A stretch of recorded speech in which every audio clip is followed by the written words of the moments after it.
पांडवों ने 5 गांव मांगा था, कौरवों ने उनको 5 गांव भी नहीं देना चाहा। ओवर कॉन्फिडेंस था उनको अपनी ताकत समझ में आ गई। जनता को ऐसा मालूम है कि ईवीएम से लोचा करके भाजपा जीत रही है। अगर दिए होते तो आज मध्य प्रदेश में कांग्रेस की और समाजवादियों की सरकार होती। नमस्कार, मीडिया हलचल आप देख रहे हैं। मैं हूं आपके साथ कृष्णा। हमारे साथ समाजवादी पार्टी के युवा नेता राजेंद्र बहादुर यादव जी 73 लोकसभा जौनपुर से और समाजवादी पार्टी के प्रदेश उपाध्यक्ष महाराष्ट्र के भी हैं। तो हम अभी जो 4 राज्यों के चुनावी नतीजे आए हैं हम उन पर इस बात करते हैं। 4 राज्यों का सर चुनावी नतीजा आए हैं, जिसमें 3 राज्यों में भारतीय जनता पार्टी जादुई आंकड़े में बहुमत प्राप्त की है और वहीं तेलंगाना में कांग्रेस जीती। कैसे देखते हैं? यह ऐसी स्थिति हुई जो कांग्रेस वालों ने ओवर कॉन्फिडेंस था उनको अपनी ताकत समझ में आ गई। अगर यही समाजवादी को जैसा माननीय राष्ट्रीय अध्यक्ष जी से उन्होंने वादा किया था 6-7 सीट का मध्य प्रदेश में देंगे, अगर दिए होते तो आज मध्य प्रदेश में कांग्रेस की और समाजवादियों की सरकार होती। ये इनको सोचना चाहिए। हर एक समाज के, हर एक तबके के लोग मध्य प्रदेश में अखिलेश जी के साथ खड़े रहे। आप देख लीजिए, ये वही हाल हुआ जैसा पांडवों ने 5 गांव मांगा था, कौरवों ने उनको 5 गांव भी नहीं देना चाहा। कौरवों की दशा क्या हो गई आपके सामने है। ऐसा नहीं होना चाहिए। पीडीए ही भाजपा को हरा सकता है। सब लोग इंडिया गठबंधन में हैं, उस हिसाब से मिलकर काम करेंगे तभी भाजपा को हरा सकते हैं। और कोई अकेली पार्टी मिलके नहीं हरा सकती, क्योंकि देखिए कोई छुपा नहीं है सबसे। शासन के अधिकारी भी कहीं न कहीं दबाव में काम करते हैं। हर जगह उनकी कमियां नज़र आ रही हैं। एक बार जब सब मिलके हटा लेंगे भाजपा को, उसके बाद पहला काम होना चाहिए ईवीएम बंद कराना पड़ेगा, क्योंकि इससे निष्पक्ष वोट नहीं पड़ पा रहा है। हर जगह जनता को ऐसा मालूम है कि ईवीएम से लोचा करके भाजपा जीत रही है। अगर भाजपा को इतना ही अपने ऊपर घमंड है या गर्व है तो एक बार बैलेट पेपर से चुनाव करा के देख ले, में दूध का दूध पानी का पानी अलग हो जाएगा। सर, ईवीएम की बात होती है, जब ये रिजल्ट आए तो फिर ईवीएम का विरोध हुआ। कमलनाथ ने भी कहा, दिग्विजय सिंह ने कहा, अखिलेश जी भी ने कहा, सब लोग ईवीएम पे सवाल उठाए। लेकिन ये इलेक्शन से पहले, वोटिंग से पहले कहाँ रहते हैं? देखो, आज जो सत्ता और सरकार में बैठे हैं इतना लोगों को डरा चुके हैं। चाहे कोई भी अधिकारी हो, इनके खिलाफ जाने के लिए बहुत डरता है कि कहीं हमें जेल में डाल दे। जब सांसद को जेल में डाल दे रहे हैं, मुख्यमंत्री को डालने की तैयारी रहती है इनकी। अगर वही आदमी कितना भी करप्ट हो, जैसा अभी हाल ताज में समझ में आया लोगों को, अजीत पवार के ऊपर कितना बड़ा 70,000 करोड़ का लांछन लगाया। इनकी पार्टी में, भाजपा में शामिल हो गए, वो दूध के धुले हो गए, एकदम पाक साफ हो गए। भाजपा वॉशिंग पाउडर से एकदम क्लीन होके बाहर निकल आए।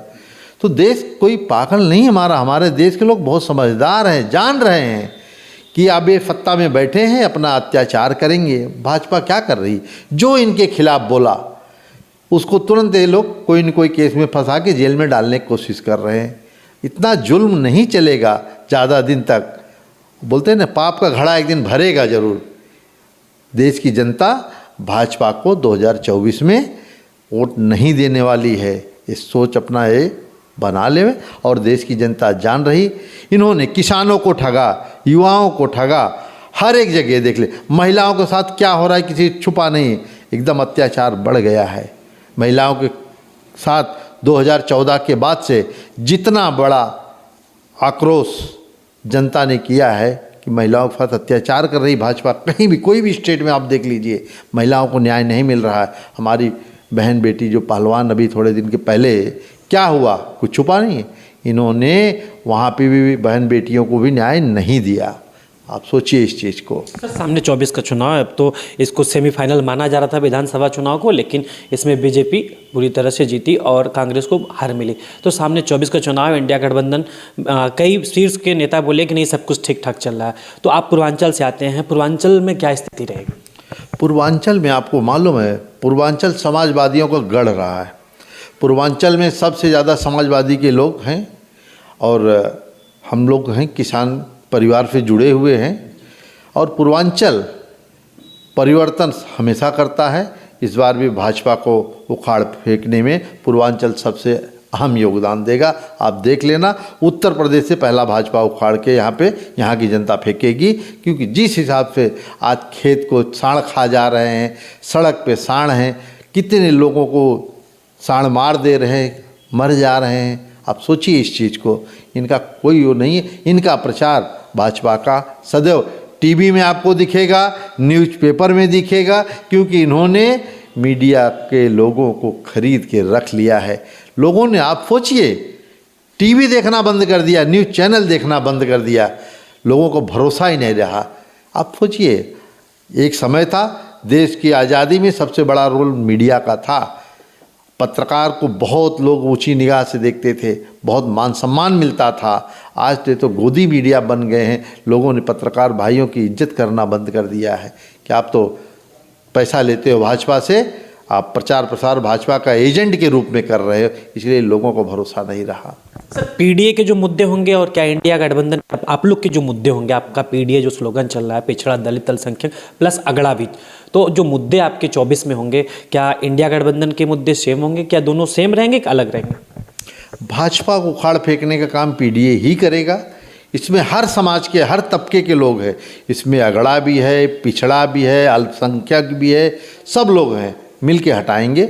और जिस दिन समाजवादी की सरकार बनेगी, हम लोग पहला एक ही काम करेंगे। हमारे राष्ट्रीय अध्यक्ष जी ने पूरे देश को एक संदेश दिया है कि जिस दिन होएगा हम जातिगत जनगणना कराएंगे। हर समाज में गरीब तबके के लोग हैं, संख्या के आधार पर सबको आरक्षण दिया जाएगा। उसमें अगड़ा भी है, पिछड़ा भी है, अल्पसंख्यक भी है, सब लोग हैं, जितने हैं सबको न्याय मिलेगा। आप सोचिए इस चीज़ को। और समाजवादी पार्टी को जिताने का काम सभी लोगों को मिलकर करना चाहिए, क्योंकि समाजवादी अगर जो एक बार वादा करते हैं, जो कमिटमेंट करते हैं, उसको पूरा करते हैं। सर, अभी ओम प्रकाश राजभर ने हाल ही में 2 दिन पहले बयान दिया कि मैं भगवान भोले शंकर का भक्त हूं और मेरा झंडा पीला, अखिलेश को श्राप दे दूंगा तो पीलिया हो जाएगा, हमारा झंडा उठाएंगे तभी ठीक होंगे। कैसे? ओम प्रकाश का ऐसा है, वही हाल है, धोबी का कुत्ता, न घर का न घाट का। उनकी कहानी ऐसी हो गई है। हाँ, वो आज तक जिसके साथ रहते हैं उसी का वो नुकसान करते हैं। चाहे देख लीजिए, हमेशा उन्होंने यही किया। उनको अब जनता जान चुकी है, वो अपना बाप बेटे की उनकी पार्टी रह चुकी है और कोई उनके साथ देश की जनता अब नहीं है। उनके समाज के लोग ये जान गए कि समाज को ले जाके ये बेच आएगा, इसलिए इनसे दूर हो जाओ, ये समाज का भला नहीं करेगा। और आप मान लीजिए ओम प्रकाश की कोई अहमियत नहीं रह गई है। सर, बीजेपी लगातार कह रही कि महंगाई नहीं है, बेरोजगारी नहीं है, रोजगार सबको दिया जा रहा है, तमाम सारी $1 ट्रिलियन की बात होती है। उसके बाद होता है कि तमाम विदेशी कंपनियां आती हैं, यहाँ लोगों को रोजगार देती हैं, तो कैसे देखें? नहीं, रोजगार के बारे में आप ये मान लीजिए, हम लोगों को, मैं पूरे देश से आह्वान करता हूँ, हम लोगों का फ़र्ज है स्वदेशी अपनाएं, देश बचाएं। अगर स्वदेशी चीज़ें हम लोग नहीं अपनाएंगे तो हमारा देश तरक्की नहीं करेगा, विकास नहीं करेगा। ये हर व्यक्ति को स्वदेशी के बारे में सोचना चाहिए। हम लोग तभी अपना देश को मजबूत कर सकेंगे। आप देख लीजिए, कोरोना जैसे महाकाल में अपने देश के उद्योगपतियों ने अपने देश की मदद की है, कोई विदेशी कंपनियां नहीं मदद की। वो तो पैसा कमाने आए हैं, पैसा लगाएंगे, जो फ़ायदा होएगा अपने देश लेके जाएंगे। इसके बारे में पूरे देश को, जनता को, हर घर, हर परिवार, हर व्यक्ति का कर्तव्य है, उनका दिमाग में होना चाहिए स्वदेशी प्रोडक्ट अपनाएं।